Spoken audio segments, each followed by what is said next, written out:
Bismillahirrahmanirrahim. Alhamdulillahi rabbil alamin. Wassalatu wassalamu ala asyrafil anbiya'i wal mursalin Sayyidina Muhammad wa ala alihi wa sahbihi ajma'in. Subhanaka la ilma lana illa ma 'allamtana innaka antal alimul hakim. ولا حول ولا قوة إلا بالله العلي العظيم. ربنا اشرح لنا صدورنا ويسر لنا أمورنا. ربنا آتنا من لدنك رحمة وهيئ لنا من أمرنا رشدا. اللهم افتح علينا حكمتك وانشر علينا رحمتك يا ذا الجلال والإكرام. اللهم أخرجنا من ظلمات الوهم وأكرمنا بنور العلم وافتح علينا أبواب فضلك وانشر علينا من خزائن رحمتك برحمتك يا أرحم الراحمين. اللهم أرنا الحق حقا وارزقنا اتباعه وأرنا الباطل باطلا وارزقنا اجتنابه. ربنا اجعلنا من الذين يستمعون القول فيتبعون أحسنه. ربنا آتنا في الدنيا حسنة وفي الآخرة حسنة وقنا عذاب النار. والحمد لله رب العالمين.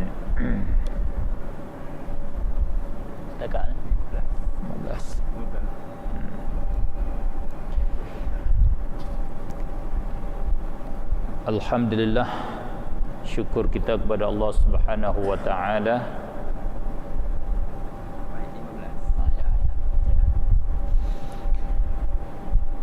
dengan taufik dan hidayah Allah Subhanahu wa taala dapat kita berhimpun demi untuk kita nak cari keredaannya, untuk kita tutup rahmatnya dengan melalui kita belajar ilmu akidah dan ilmu fiqh.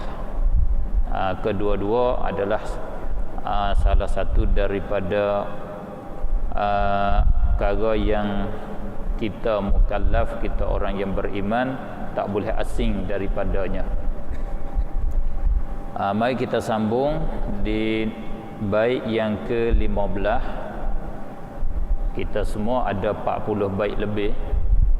Kita hari ini yang ke-15. Qala Syekhul Muallif rahimahullahu ta'ala wa nafa'ana bi'ulumihi fid darain amin. Fanzur ila nafsika thumma intaqili lil alamil ulwi thumma sufli tajid bihi sun'an badi'al hikami lakin bihi qama dalilul adami wa kullu ma jaza alaihi al adamu alaihi qat'an yastahilul qidamu. Pengertiannya, cuba tengok kita terjemahan dia sudah ada. Maka tiliklah kepada dirimu. Pengarang yang membuat puisi ni, dia suruh kita ni memerhatikan kepada perbuatan kepada diri kita sendiri, untuk meyakini, untuk kita kenal Allah Subhanahu wa taala, untuk kita yakin kata kita ni ada yang menciptanya. Cara kita nak meyakinkan diri kita, cara kita nak tahu kata kita ni ada pencipta kita, dia suruh kita tilik kepada diri kita sendiri. Itu mana fanzur ila nafsik. Allah kata di dalam Al-Quran, wa fi anfusikum afala tubsirun. Pada diri-diri kamu itu, maka adakah tidak kamu melihat? Tak tengokkah diri kamu sendiri macam mana dirimu? Maknanya bila kamu tengok di situ, kamu yakinlah kata kamu itu ada yang menciptanya. Summan taqil, kemudian pindahkan tilik itu bagi alam yang di atas, thumma taqil lil alami al-ulwi. Sesudah tilik kepada diri sendiri, tilik pula kepada alam yang sebelah atas. Maksud alam sebelah atas ni daripada langit, daripada matahari, bulan sampai kepada arash. Maksud dianya arash kita nak pandai tak boleh. Yang ni kita tilik kepada matahari, bulan, bintang dan langit. Kemudian alam yang di bawah, sudah lihat alam sebelah atas, lihat pula alam sebelah bawah, iaitu daripada angin, daripada bumi, air, pokok kayu, binatang-binatang, kesemuanya. 3 perkara yang disuruh oleh nazim, oleh pengarang kita. Dia suruh kita tilik, suruh kita berfikir, suruh kita berfikir pada 3 perkara. Bila dah kita fikir 3 perkara ni, tajid bihi sun'an badi'al hikami, nascaya engkau dapati. Baik yang kanan belah ni hubung kait dengan baik yang pertama. Nascaya engkau dapati padanya beberapa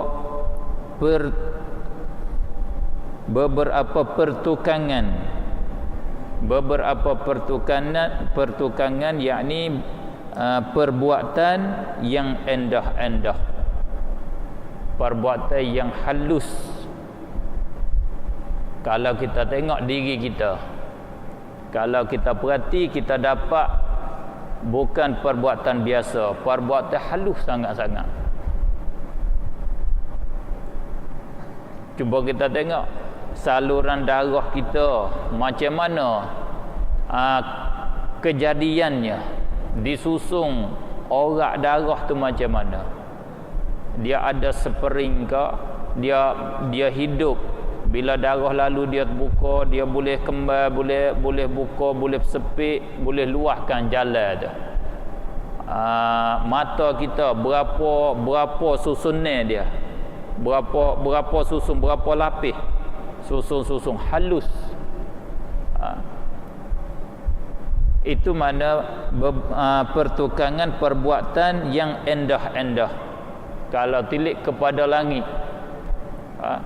bangunan yang tinggi, yang besar, tidak ada tiang, dan ada padanya lampu-lampu yang endah-endah, dipasang lampu di langit, dihiasi dengan lampu, dengan masabih, dengan lampu-lampu. Tentulah kalau kita tilik, kita tahu kata ini perbuatan yang halus sangat-sangat. Bila kita tengok kepada perbuatan yang halus ini, adakah, mari soalan, perbuatan ini ada dengan sendirinya, ada dengan tidak ada yang mereka akannya, ada dengan tidak ada yang mengada akannya? Tak boleh jadi. Kalau perkara yang halus seperti ini, tentu ada yang mengaturkan dia, tentu ada yang menyusungkan dia. Yang menyusung dia tu siapa dia? Tentulah yang menyusung dia tu satu zat, satu daripada yang menyusung, yang sangat-sangat alim, yang sangat-sangat bijak. Kalau tak alim, tak bijak, tak boleh nak menyusung macam ni. Nak buat mata macam ni, nak buat otak macam ni, nak buat rambut macam ni, nak buat kening macam ni. Allah, Masya Allah. Saya bergaul dengan satu orang, dia duk fikir. Dia tak ada belajar sangat, cuma dia fikir. Dia kata, cuba kita fikir tengok. Kita, rambut kita ni, semenjak daripada lahir ni kita potong berapa kali dah? Berapa kali bila kita potong? Tu boleh tahu kata kita ni cerdik ke, kita ni bodoh ke, kita ni ingat ke tak ingat ke. Tak tahu dah kita buat. Tu menunjuk kata kita tak cerdik, menunjuk kata kita bodoh. Cuba angkat tangan dari ramai ni, siapa ingat dia potong rambut berapa kali seumur hidup dia sekarang, sampai sekarang? Tak ada, bodoh belaka dia. Orang yang halus, orang yang cerdik, dia detail satu-satu perbuatan dia tahu aku buat ni berapa kali. Cuba tengok Jepun buat motosikal, kereta, dalam 1 minit tu berapa pusingan dia tu dia tahu. Dia kena ada catatan, dia kena ada ukuran dia. Kalau kita lari 102, berapa dia gerak? Dia panggil apa sini? Dia panggil pakai gelar dia, pakai angin gobek dia tu. Mana ada bilangan dia? Cuba kita pergi KLIA 2, KLIA 1, kita pergi tanya mudi dia kapal turun berapa kali sehari, dia tahu. Kalau tanya kita tak tahu. 1 minit berapa butir, kita tak tahu. Orang cerdik dia mesti kena ada catatan dia kena ada tahu. Mana rambut kita ni tak tahu berapa kali, hampir beratus kali dah kita potong, tapi tak habis-habis. Dan paling tanya pula, kening kita berapa kali potong semenjak pada umur kita sampai 40, 50, 60, berapa kali potong? Tak pernah potong-potong pun. Macam mana ni benda sama, hak ni kena potong, hak ni tak payah potong, dak begini saja. Masya Allah, siapa yang pandai buat begini? Hak ni tak payah potong, dak begini ya. Rambut ni dia panjang, tak habis-habis. Mari kat mana? Dia taruh kat mana? Dia pulah sipu kat mana? Itu badi'il hikam, haluh perbuatan dia, haluh. Potong mari sampai kepada mati. Begitulah. Itu halus perbuatan Allah Subhanahu wa taala. Tentulah perkara seperti ini tak boleh jadi sendiri, kena ada yang mengaturnya. Akan tetapi di dalam keadaan begitu, akan tetapi dengannya, yakni perbuatan yang endah-endah itu, makna dengannya di perbuatan yang endah itu, ada pada perbuatan yang endah itu telah berdiri ketandaan binasa. Lebih tepat sikit laginya, al-adam tu telah berdiri, tanda kata dia tu terima tidak ada.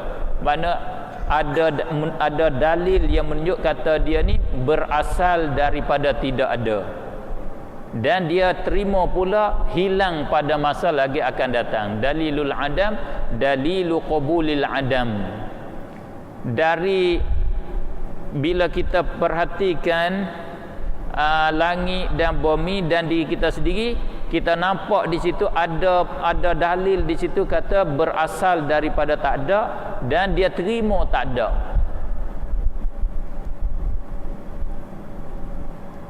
Bagi orang yang ahli fikir sikit, dia nampaklah. Kalau kita orang biasa, kadang kita tak nampak. Kita tak nampak ni bukan artinya perkara ni tak boleh kita fikir. Kita tak nampak bukan arti kita fikir perkara ni salah. Tak salah. Kerana Allah sendiri suruh kita fikir. Wa fi anfusikum afala tubsirun. Afala yanzuruna ilal ibili kaifa khuliqat wa ilal samai kaifa rufi'at wa ilal jibali kaifa nusibat wa ilal ardi kaifa sutihat. Allah suruh kita tilik kepada utara, tilik kepada langit, fikir kepada bumi. Semua Allah suruh kita fikir.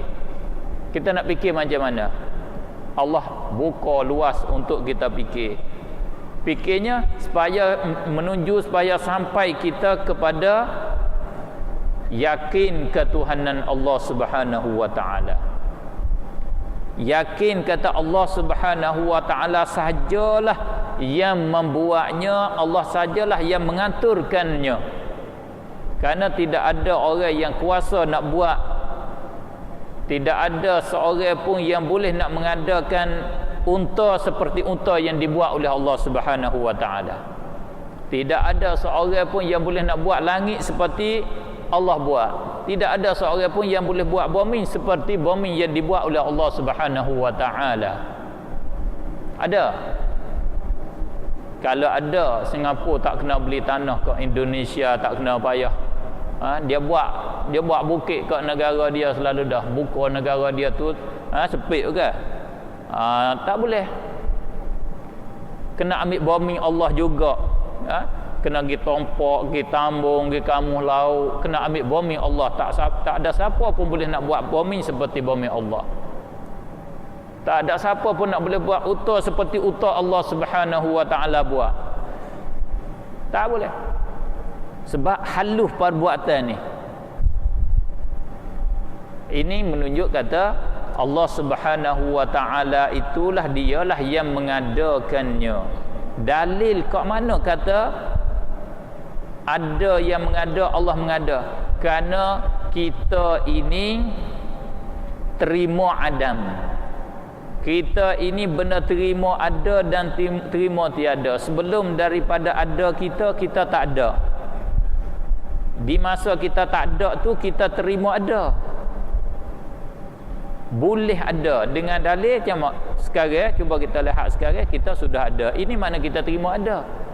Bila masa kita terima ada, artinya kita juga terima tak ada. Kerana sebelum daripada ada kita tak ada. Kedua-dua kita terima dua belah. Tiap-tiap perkara terima dua belah begini, tentulah antara dua tu dia sendiri tak boleh nak memberatkan antara kedua itu. Antara satu memberatkan satu di atas yang satu lagi. Kita sendiri masa kita tak ada, kita nak buat diri kita ada, tak boleh.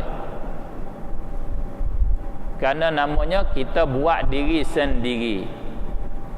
Bila dah kita terima ada, terima tak ada, kaedah tiap-tiap perkara yang terima ada, terima tak ada, dia tak boleh buat diri dia sendiri nak buat ada sendiri. Tentu kena ada yang membuat dia. Itu kata dalil adam. Bila kita tahu kata kita ni asal daripada tak ada, yakin dengan automatik kata kita ni ada yang menciptanya, yang mencipta akan kita, iaitu Allah Subhanahu wa taala. Oleh kerana demikianlah Allah kata alhamdulillahi rabbil alamin. Segala puji bagi Allah, Tuhan bagi sekalian alam. Dialah Tuhan bagi sekalian alam. Dialah yang mengatur sekalian alam. Dialah yang membuat sekalian alam. Alhamdulillahilladzi hadana li hadza wa ma kunna linahtadiya laula an hadana Allah. Itu makna kata Allah musannaf ni dia suruh kita fikir tentang diri kita. Bila kita fikir tentang diri kita, kita dapati bahawa diri kita berasal daripada tak ada. Kita berasal daripada tak ada. Tiap-tiap benda berasal daripada tak ada, mari ada, nama dia benda baru. Tiap-tiap perkara baru ada, dia tak boleh mengada diri dia sendiri. Bila tak boleh mengada, tentu ada yang mengadakan dia. Itulah Allah Subhanahu wa taala. Bila dah kita dapati kita ni ada yang mengada, yang lain pada kita sama saja. Lembu pun sama baharu, air pun baharu, langit pun baharu, bumi pun baharu, angin pun baharu, semua Allah mengadakan dia. Alhamdulillah. Wa kullu ma jaza alaihi al-adamu alaihi qat'an yastahilul qidamu. Ini kaedah ahli sunnah wal jamaah. Ni kaedah yang betul, kaedah Al-Quran, hukum Al-Quran. Tapi ulama kita dia buat satu kaedah untuk kita. Apa arti dia? Dan tiap-tiap yang harus atasnya binasa. Tiap-tiap perkara yang terima adam, yang terima tak ada. Sama ada terima tak ada sebelum ataupun terima tak ada yang kama dia.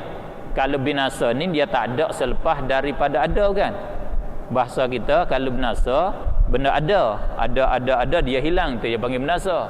Tapi kat sini lebih tepat bukan makna binasa. Mana dia terima tidak ada hak sebelum ada dia pun dia panggil Adam. Kita sebelum daripada ada kita tak ada tu nama dia Adam, dia tak panggil binasa, dia panggil tak ada.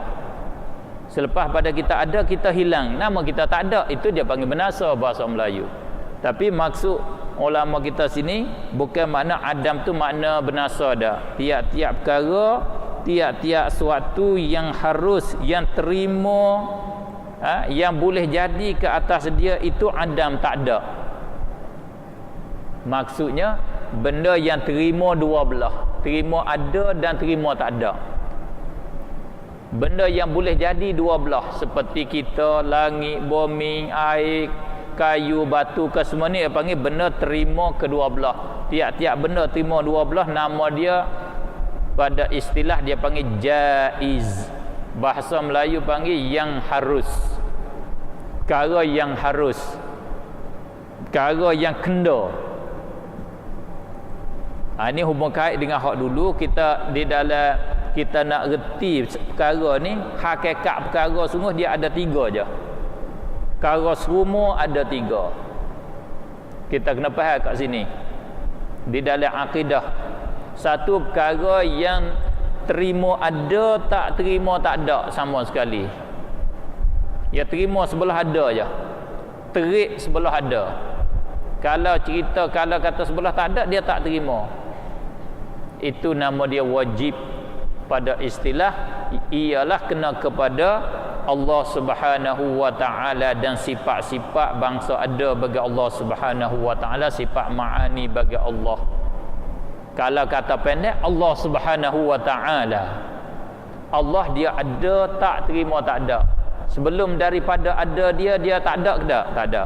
Dia bukan bermula daripada tak ada, dari tak ada dia sambung ada. Tak. Dan Allah ada ni akhir dia akan hilang ke tak? Tak hilang, dia tak terima, dia ada semata-mata. Satu. Yang kedua, benda tak ada, tak terima ada. Sebelah ada ni dia tak terima, sebelah sungguh dia tak terima.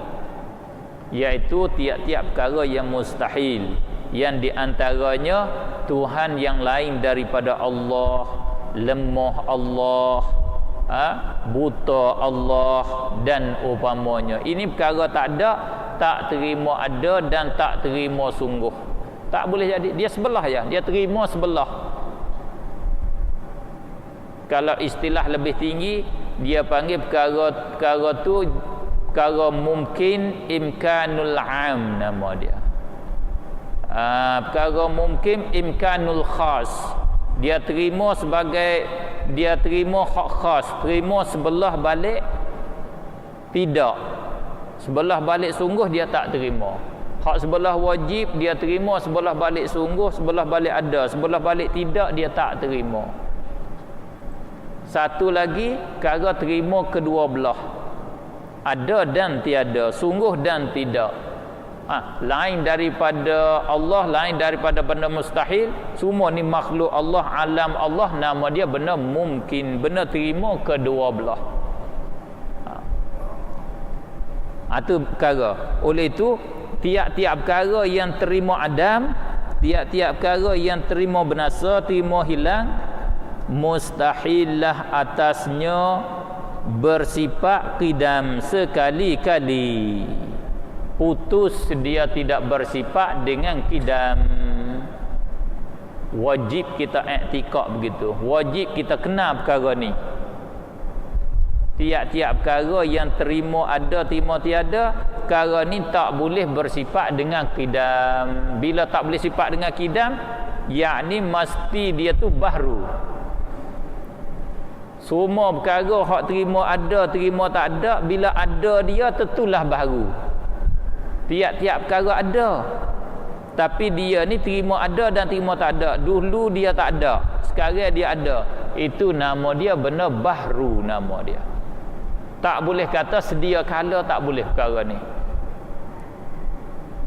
Bahkan bahayanya kalau siapa kata perkara seperti ini sedia kala, ulama kita hukum kafir. Wal a'yadza billah. Imam Ghazali dia buat nazam, buat puisi. 3 perkara yang dihukum kufur ahli sains. Bisalasatin kafaral falasifatul ida. Dengan 3 perkara jadi kufur ahli saintis. Ahli sains Islam jadi kafir dengan sebab 3 perkara. Fi nafyiha wa hiya haqiqan musbatah, pada menafikan 3 perkara, sedangkan 3 perkara ni perkara sabit, perkara berlaku, perkara sungguh. Ahli sains dia nafi 3 perkara ni. Ilmin bi juz'iyyin huduthi awalimi, satunya mengetahui Allah Subhanahu wa taala dengan secara akan semua perkara dengan secara detail. Allah tahu semua perkara dengan secara detail, dengan secara juz'i, satu persatu.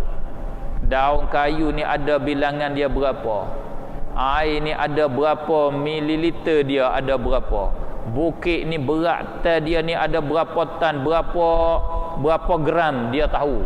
Satu Allah tahu, kesemua Allah tahu. Tetapi ahli sains dia kata Allah tak tahu dengan secara juz'i, Allah tahu dengan secara ijmali. Allah tahu bukit, Allah tahu air, Allah tahu angin, Allah tahu bintang, Allah tahu. Tapi bintang dengan secara halus satu persatu Allah tak tahu. Air ni berapa mililiter, berapa ni dia tak tahu. Dengan secara halus dia tak tahu, tahu dengan secara luah-luah begitu. Itu kafir. Dia nafi hak tu. Hudusi awalim, bahru segala alam. Bahru segala alam ni baru. Orang saintis dia kata alam ini qadim. Maksud dia qadim iaitu qadim bin nau', qadim dengan jenis dia. Bahru ni afraq dia, satu-satu daripadanya baru. Kita baru, ayah kita baru, air hari ni baru, air yang kemarin baru. Tetapi baru ni kalau kita bila tak habis, tidak ada permulaan. Sebelum daripada air hari ni ada air yang terdulu, air yang terdulu ada air yang terdulu, air yang terdulu ada yang terdulu, tidak kehabisan. Itu nama dia qidam bin nau'. Dia kata qadim dengan nau' dia, bagai dia tu qadim. Satu-satu dia tu nama dia baru, afrad dia baru, nau' dia tu qadim. Itu kufur wal a'yadzu billah. Ini satu daripada masalah yang sangat-sangat keji, sangat-sangat salah yang dibawa oleh Ibn Taymiyah dan pengikut Ibn Taymiyah. Kau ni kena jaga sangat-sangat. Orang yang bawa aliran musyabbihah, aliran Ibn Taymiyah, ulama kita jaga. Salah satu daripada masalah yang keji, banyak masalah yang dibawa oleh Ibn Taymiyah yang keji, yang salah, yang menyalahi dengan ijma'ul ummah, menyalahi dengan Al-Quran dan Al-Hadis, yang dia dakwa nak ikut Al-Quran dan Al-Hadis. Tetapi masalah ni terang-terang dia bertentangan dengan Al-Quran dan Al-Hadis. Siapakah hari ni pengikut dia, bawa dia begitulah. Alam qadim dia panggil. Alam qadim bin nau' nama dia. Tasalsul wajib di sisi dia. Tasalsul wajib iaitu tasalsul sebelah atas. Tidak ada satu alam malaikat ada satu alam sebelumnya. Tidak ada satu alam sebelumnya malaikat ada satu alam sebelumnya. Itu wajib macam tu. Sehingga tidak ada awal. Itu bertentangan dengan Al-Quran. Allah kata qulillahu khaliqu kulli syai'. Allah suruh Nabi sallallahu alaihi wasallam bagi tahu kepada ummah, qul katakanlah ya Rasulullah, Allahu khaliqu kulli syai'. Allah yang menjadikan semua perkara. Allah yang menciptakan semua perkara. Artinya semua perkara ada kemudian daripada dijadikan dia oleh Allah Subhanahu wa taala. Hadis Abu Musa Al-Asy'ari di dalam Bukhari, Imam Bukhari riwayat hadis Abu Musa Al-Asy'ari. Abu Musa Al-Asy'ari datuk bagi Imam Abdul Hasan Asy'ari, dia datang daripada negeri Yaman, mari jumpa dengan Rasulullah sallallahu alaihi wasallam di Madinah. Dia cerita pada Rasulullah, dia kata ji'na linas'alaka an awwali hadzal amr. Kami datang daripada Yaman ni linatafaqqaha fid din, nak belajar faham agama. Walinas'alaka, dan kami nak tanya engkau an awwali hadzal amr, daripada awal-awal ini perkara, ini makhluk. Apa awal makhluk? Macam mana awal makhluk? Sayyiduna Rasulullah sallallahu alaihi wasallam kata, kana Allah, adalah Allah. Allah ada, sedia kada. Walam yakun syai'un ghairuh, sedangkan tidak ada suatu pun yang lain daripada Allah Subhanahu wa taala. Allah ada, tak ada suatu. Allah satu saja. Itu akidah Islamiyah. Yang lain daripada Allah semua baru. Allah Subhanahu wa taala ada, semua perkara lain pada dia tidak ada. Kalaulah kata alam qadim, berartinya ada alam beserta dengan Allah, sama tua dengan Allah Subhanahu wa taala, sama berumur dengan Allah Subhanahu wa taala. Boleh kata gitulah. Mengikut Ibn Taymiyah, bila ada Allah, adalah alam. Dengan sebab dia guna akal dia guna falsafah Greek. Sekalipun dia cela falsafah, Ibn Taymiyah dia caci ilmu sains, ilmu fikir dia caci sangat-sangat. Tetapi kalau kita baca di dalam kitab dia guna sains, dia guna fikir sangat-sangat, dia guna lebih daripada ulama kalam kita lagi. Di antara bukti kata dia guna akal betul-betul, dia guna falsafah sains betul-betul, tetapi dia menyabitkan alam ada serta Allah Subhanahu wa taala. Kerana apa? Dia kata kalau tidak ada alam serta Allah Subhanahu wa taala, tentulah lazim daripadanya ta'til, menghampakan Allah Subhanahu wa taala daripada kerja, daripada sifat. Allah ada, Allah duk free, tak ada kerja. Maka ini tak munasabah dengan Allah Subhanahu wa taala, dia kata. Bolehkah Allah duduk saja kosong, tak ada kerja? Boleh tak?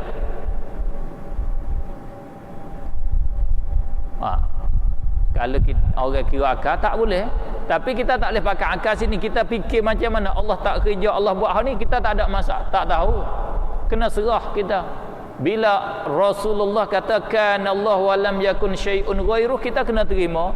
Al-Quran kata qulillahu khaliqu kulli syai', kita kena terima. Al-Quran kata huwal awwal wal akhir, huwal awwal, dia sahaja Allah yang awal, yang lain tu baru ada selepas pada Allah.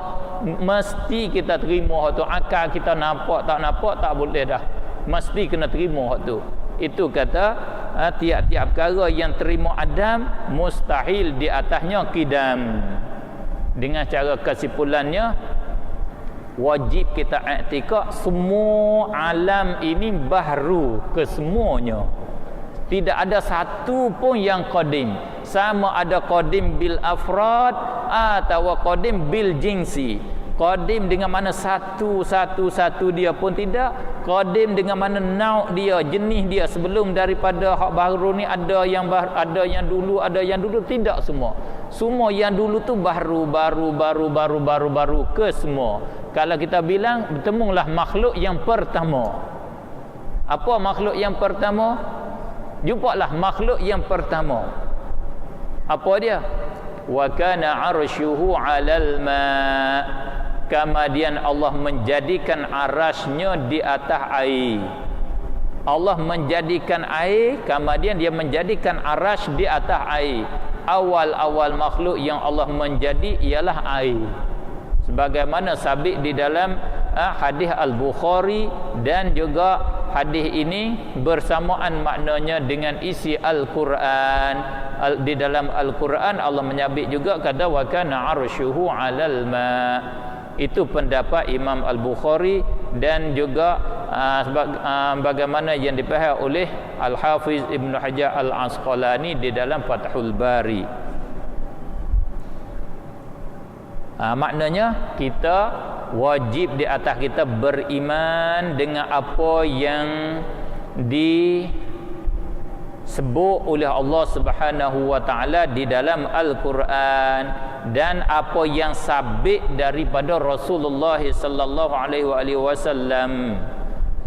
Apa hak sabit pada Rasulullah kita kena terimalah. Kama dia apa dia iman?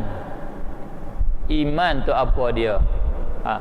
Pengarang kita kata wa fussiral imanu bit tasdiqi wan nutqu fihi al khulfu bit tahqiqi.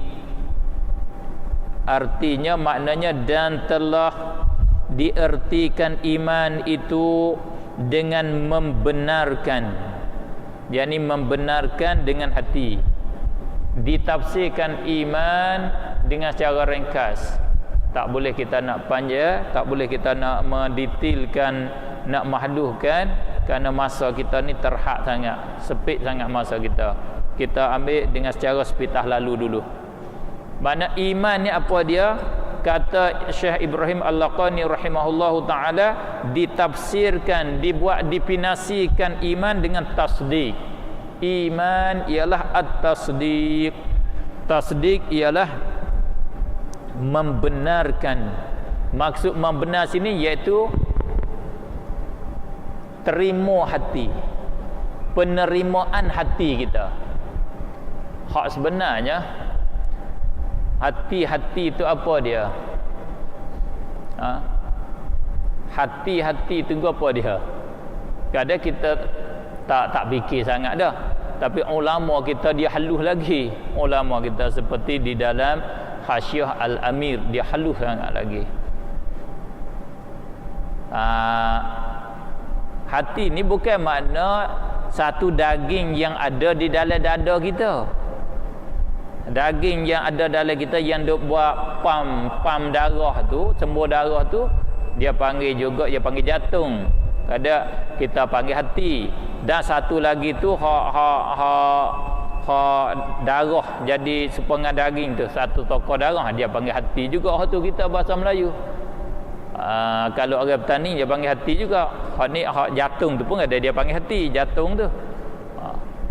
Maksud hati di situ bukan hati tu yang sebenarnya. Maksud hatinya iaitu diri kita. Terima oleh diri kita. Kita bagi lalu azan sebentar.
Asyhadu an la ilaha illallah.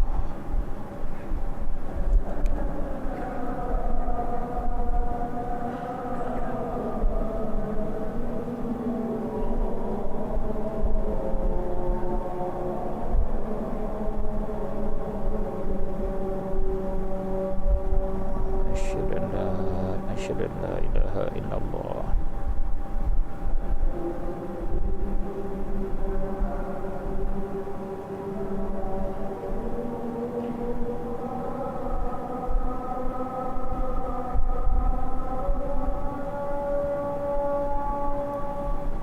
Asyhadu an la ilaha illallah.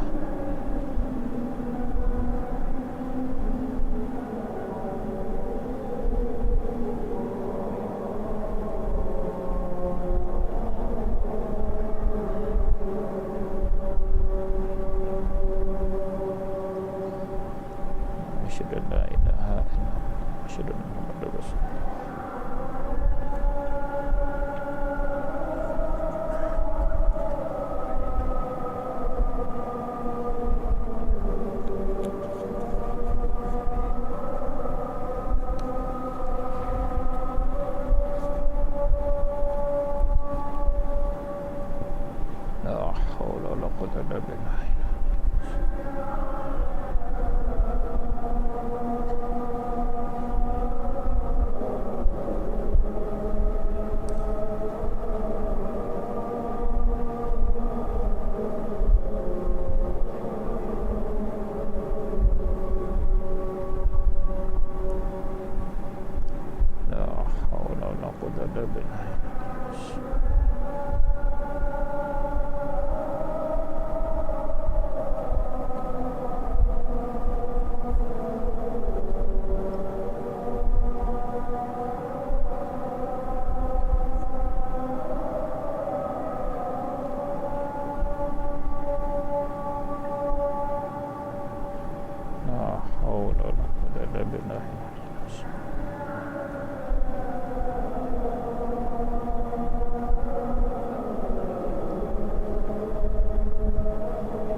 Allahu akbar, Allahu akbar.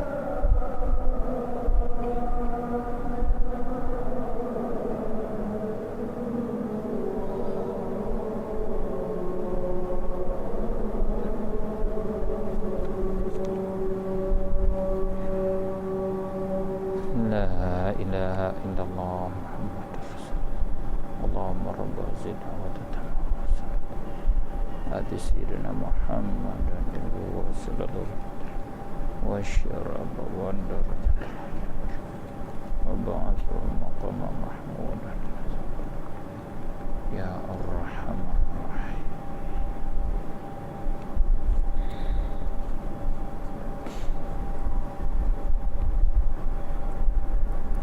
Kita sambung sekali lagi. Maknanya ulama ta'rif iman, ulama buat definisi iman dengan kata membenarkan. Maksud membenar iaitu terima hati kita dengan Nabi ataupun dengan apa yang dibawa datang oleh Nabi sallallahu alaihi wasallam. Hati kita terima. Maksud dengan hati kita terima dengan cara ringkas kerana masa kita tak boleh nak melanjut. Mana hati ini ditafsir oleh setengah ulama dengan kata diri kita hak bahasa dalaman, ataupun dengan kata lain ruh kita. Kita ni ada dua. Kita luar ni ada, kita satu lagi kita ni nama dia ruh kita. Ruh kita tu dia panggil kita hak seorang lagi hak dalaman kita. Seorang lagi tu kena terima. Hak luar ni tak buat kira mana. Hak buat kira sungguh hak sebelah dalam. Kita seorang lagi hak sebelah dalam. Kalau tak ada hak tu, tak ada lah kita. Duk laku mahal tu, bila kita nak jual, kita cari orang perempuan nak buat isteri kita, kena bagi mah kahwin mahal-mahal tu kerana ada hak dalam tu. Kalau tak ada hak dalam tu, bagi 10 sen kita tak mau. Buat apa? Tak ada hak dalam tu. Hak dalam tu hak dikira sungguhnya. Dalaman tu dia nak ibarat macam mana? Dia ibarat dengan nafsun, yang ibarat dengan ruh, yang ibarat dengan qalb, ya bang. Hati kita, ruh kita, nyawa kita satu lagi. Terima dalaman. Susah nak bercakap, kata hatilah. Hati kita terima. Hati kita terima. Diri terima hati itulah. Terima apa? Dia kena ada benda yang diterima. Benda yang dia terimanya apa yang dibawa datang oleh Rasulullah. Apa Rasulullah mari bersapa, dia terima tu. Terima tu itulah nama dia iman. Panggil iman dah tu. Orang mukmin dah. Orang yang terima nama mukmin. Wan nutqu fihi, bermula mengucap dua kalimah syahadah. Maksud mengucap dua kalimah syahadah itu padanya pertikaian ulama. Yani ada padanya khilaf ulama, ada perbezaan pendapat ulama. Tetapi kata asyhadu asyhadu an la ilaha illallah wa asyhadu anna muhammadar rasulullah ini masuk di dalam rukun iman ke tak? Kalau seorang itu sudah ada terima penuh 100% dalaman dia, di dalam dia hati dia terima 100% dengan apa yang dibawa datang oleh Rasulullah, tapi lidah dia tak kata asyhadu an la ilaha illallah, nama iman ke tak? Setengah ulama je panggil orang tu mukmin dah. Setengah ulama kata tak, bukan, tak boleh panggil mukmin, khilaf. Terkata pertikaian ulama dengan ketetapan dalil. Tu susah sikit sepatah satu cakapan tu pun nak cakap macam mana. Yang ni khilaf ulama yang bersepakai, yang berbentuk ada hujah. Yang kata bukan, tak syarat betul-betul dengan dua kalimah syahadah, ada hujah dia, ada dalil-dalil dia. Ulama yang mengatakan mesti kena mengucap dua kalimah syahadah, itu pun ada hujah-hujah dia, ada dalil-dalil dia. Khususnya dalil hak masyhur, umirtu an uqatilan nas hatta yashhadu an la ilaha illallah. Rasulullah kata, aku disuruh perang dengan manusia yang kafir sehingga mereka itu mengucap la ilaha illallah Muhammadur Rasulullah. Sahabat Rasulullah bila hantar perang, dia perang dengan orang yang tak kata la ilaha illallah. Bila kata la ilaha illallah cukup, dia tak perang dah. Kena tinggal dah lah, tak boleh bunuh dah. Terpelihara darah dia, terpelihara harta dia, daripada kita nak rampas, nak rapak, tak boleh. Kalau gitu, kata la ilaha illallah itu satu daripada syarat nak sah iman, satu pada iman. Kalau percaya penuh sekalipun tidak mengaku dengan lidah, tidak dibilang orang yang beriman. Itulah yang dikatakan kepada datuk bagi bapa saudara bagi Rasulullah sallallahu alaihi wasallam, Abu Talib. Abu Talib dia kata, walaqad alimtu bi anna dina Muhammadin min khairi adyanil bariyati dina. Aku yakin agama yang dibawa oleh Nabi Muhammad sallallahu alaihi wasallam sebaik-baik agama yang nombor satu. Tak ada dah, aku yakin dia terima penuh di dalam hati dia, tetapi lidah dia tak mau mengucap, tak mau berkata dengan kata la ilaha illallah Muhammadur Rasulullah. Dia tak dia nak jaga status dia, kelas dia di antara kaum-kaum dia tak mau kata. Tetap dia tak boleh dihukum seorang yang beriman. Tak boleh. Oleh itu maknanya bercakap betul-betul mengucap dengan la ilaha illallah satu daripada rukun iman, satu daripada syarat nak terima iman seseorang. Wallahu a'lam. Faqila syartun kal amal, wallahu a'lam.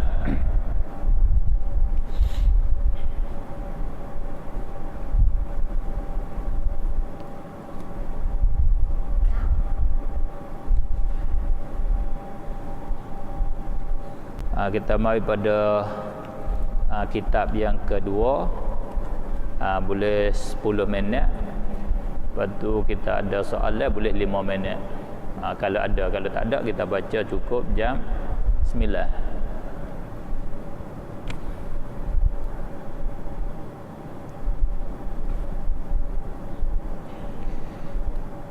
Kita halaman ni cakap akapa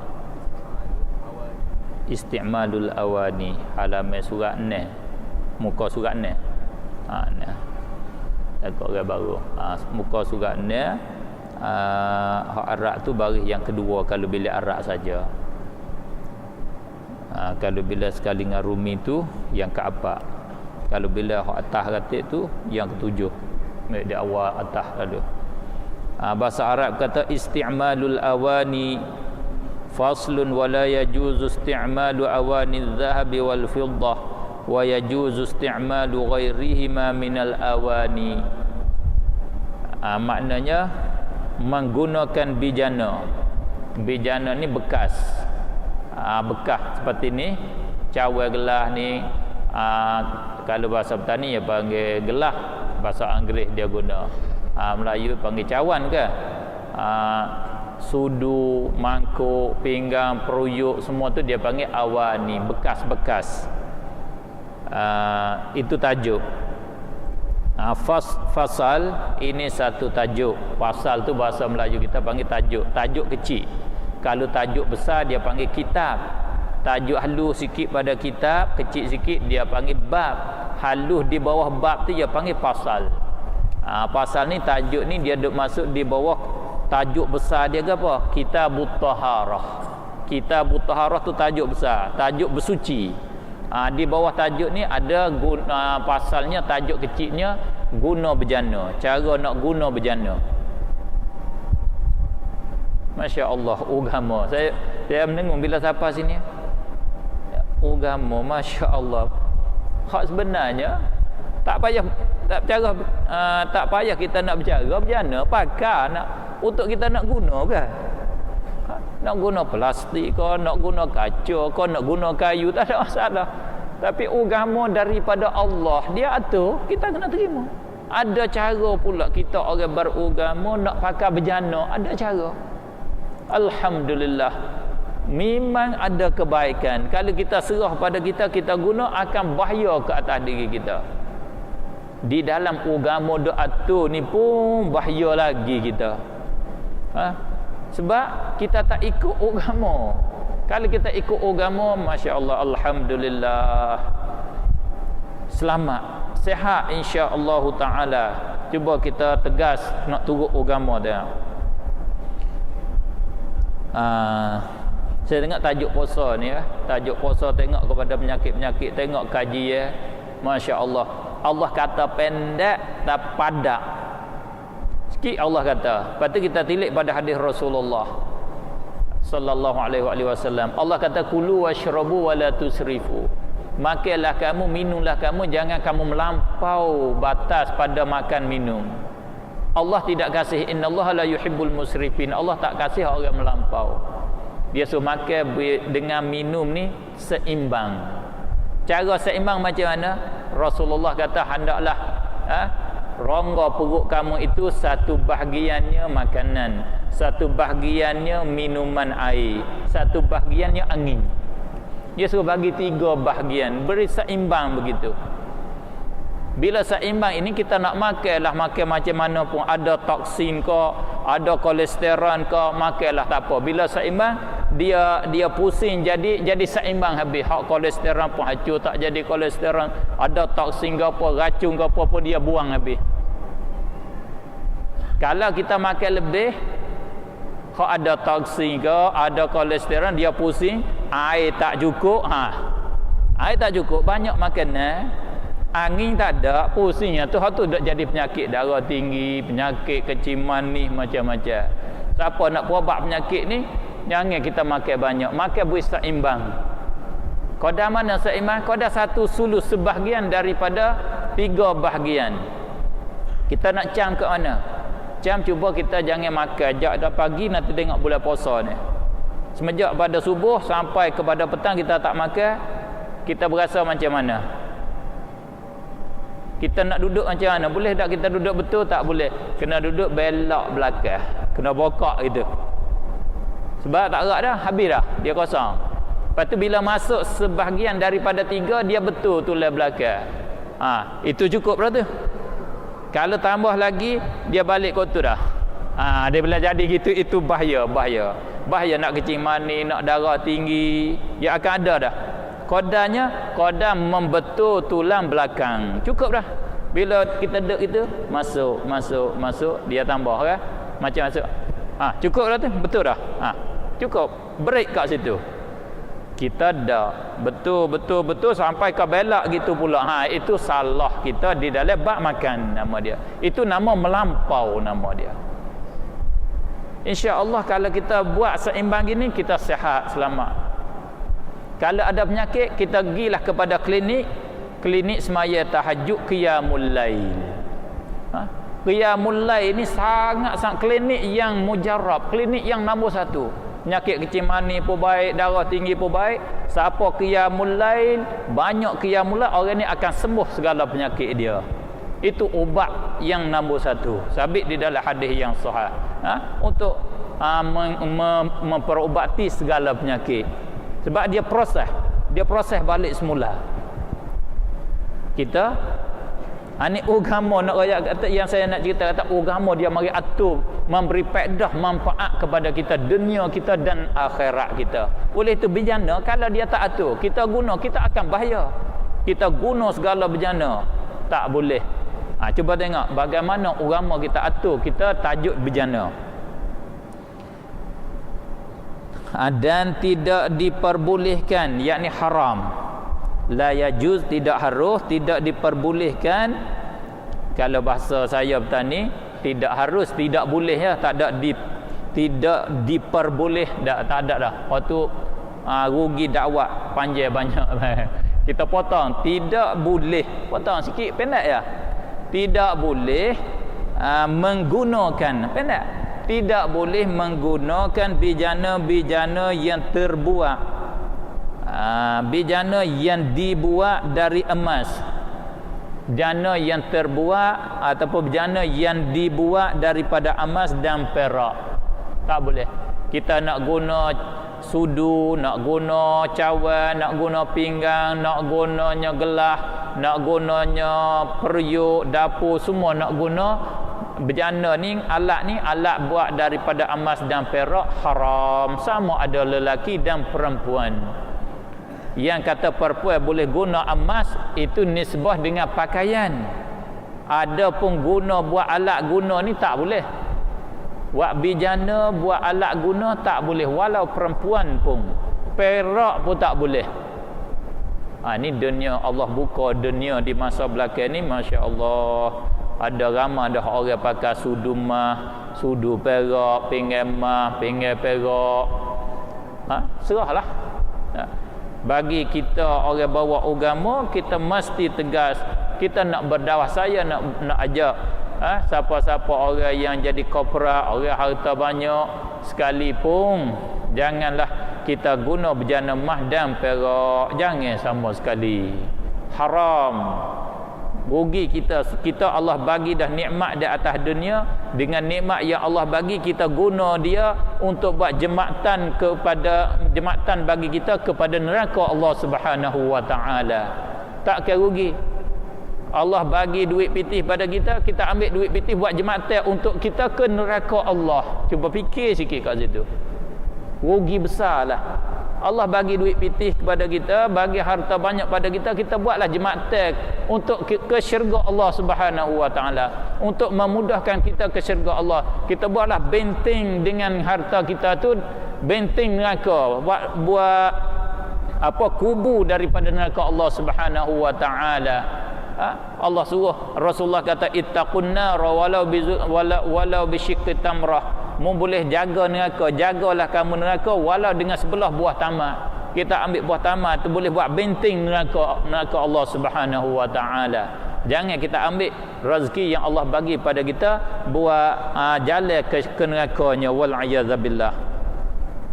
Di antara jalan ke nerakanya iaitu guna bejana emas dan perak.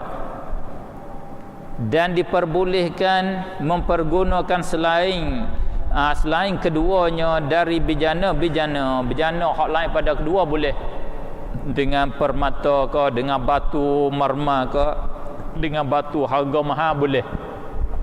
Walau lebih mahal daripada emas perak pun boleh. Permata delima yang merah harga mahal lebih pada emas perak lagi. Allah, emas kalau berat kata berapa gram ni? 84 gram. 84 gram tu 20 miskal.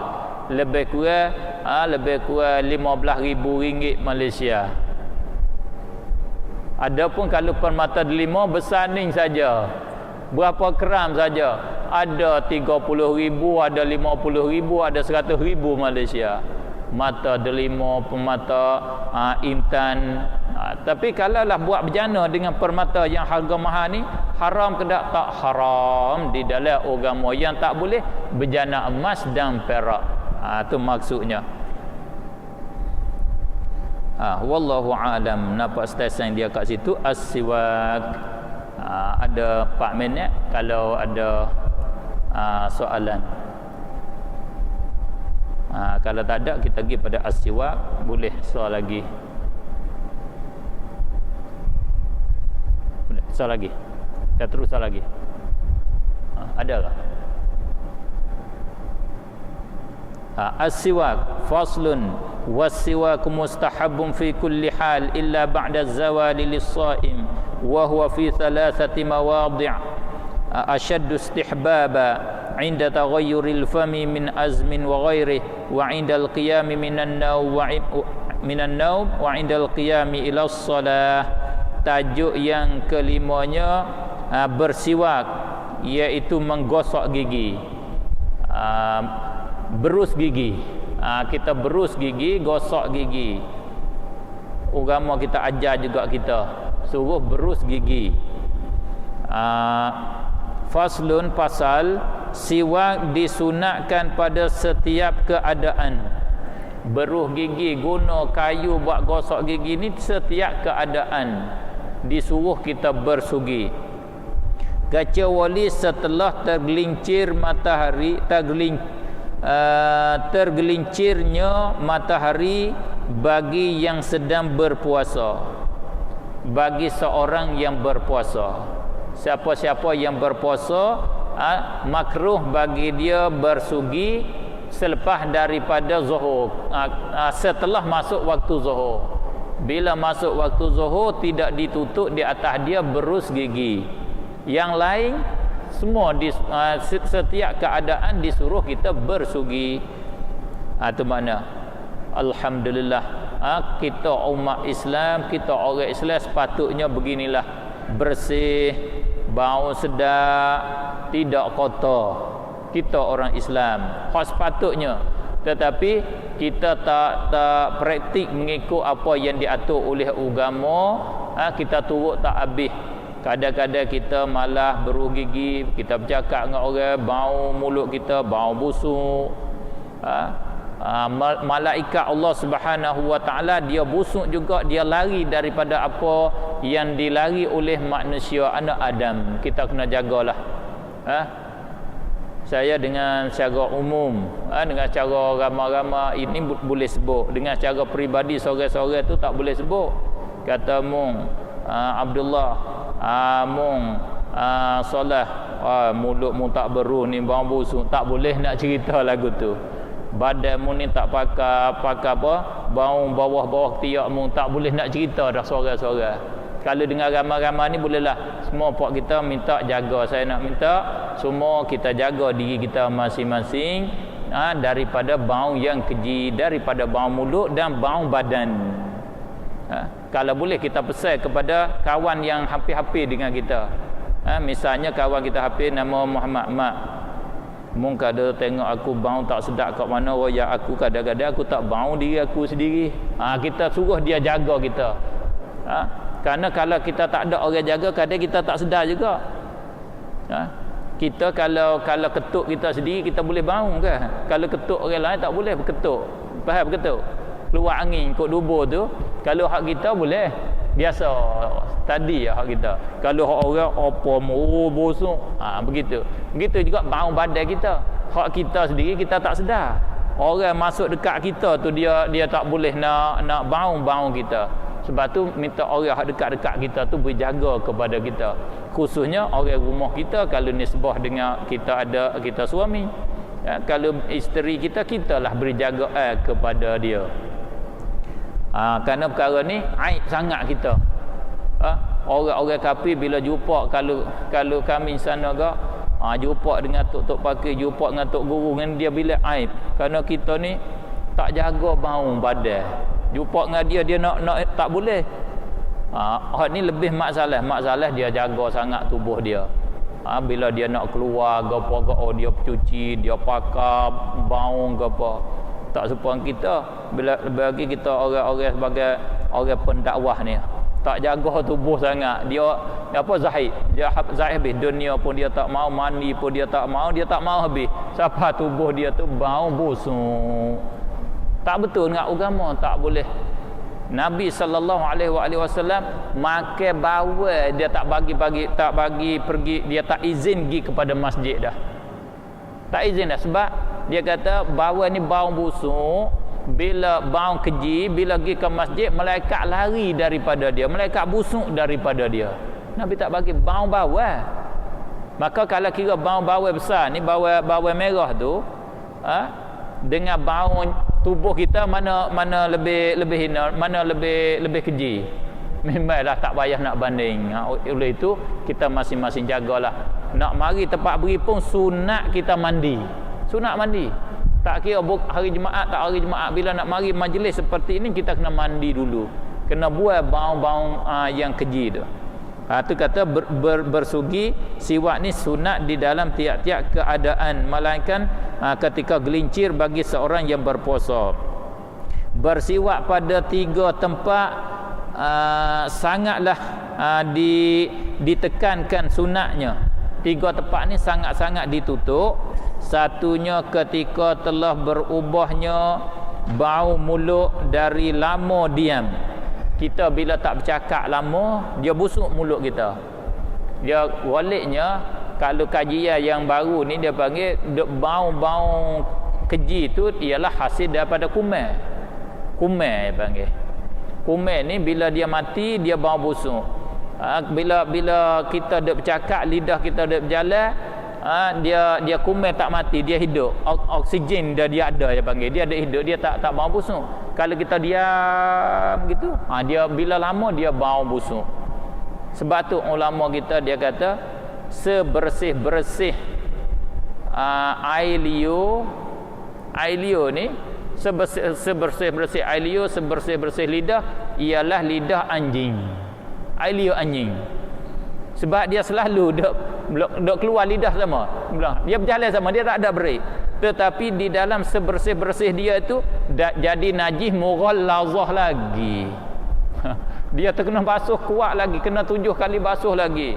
Kotor sangatnya dia. Padahalnya air liur dia bersih sangat dah. Kalau banding dengan air liur kita, bersih air liur dia lagi, tak bau busuk dia bersih.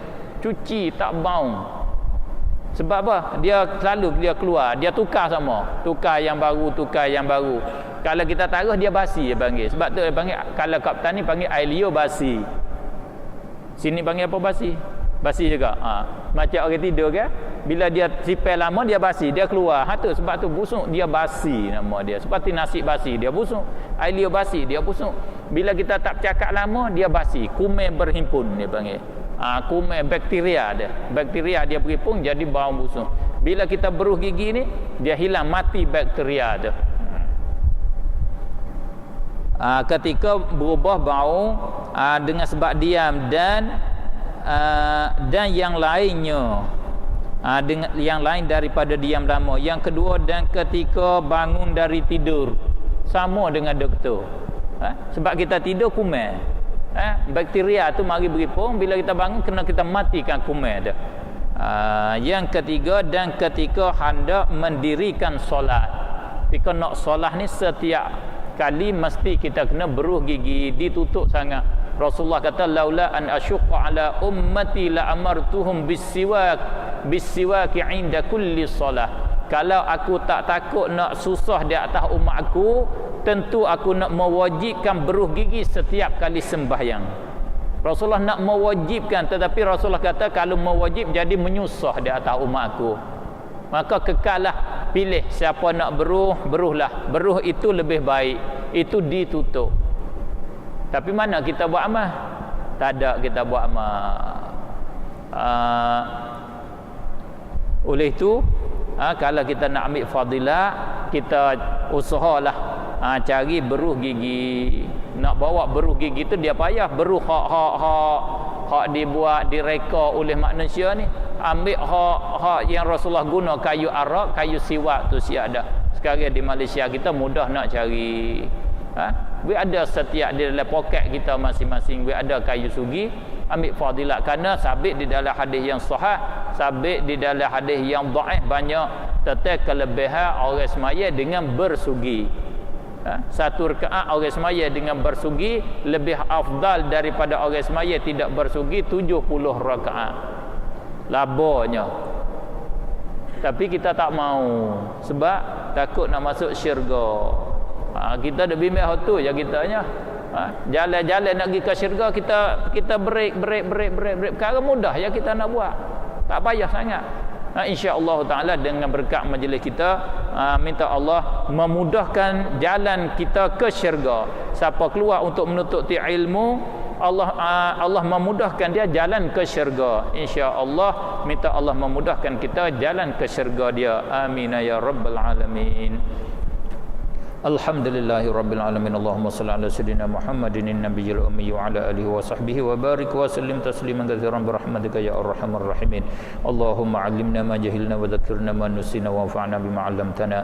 Allahumma arinal haqqa haqqan warzuqna ittiba'ah wa arinal batila batilan warzuqna ijtinabah. Rabbana ij'alna minal ladzina yastami'una al-qawla fayattabi'una ahsanah. Rabbana atina fid dunya hasanatan wa fil akhirati hasanatan wa qina adzabannar. Wa sallallahu wa sallama ala sayyidina Muhammadin wa ala alihi wa sahbihi ajma'in. Alhamdulillahi rabbil alamin. Subhanakallahumma wa bihamdika asyhadu an la ilaha illa anta astaghfiruka wa atubu ilaik.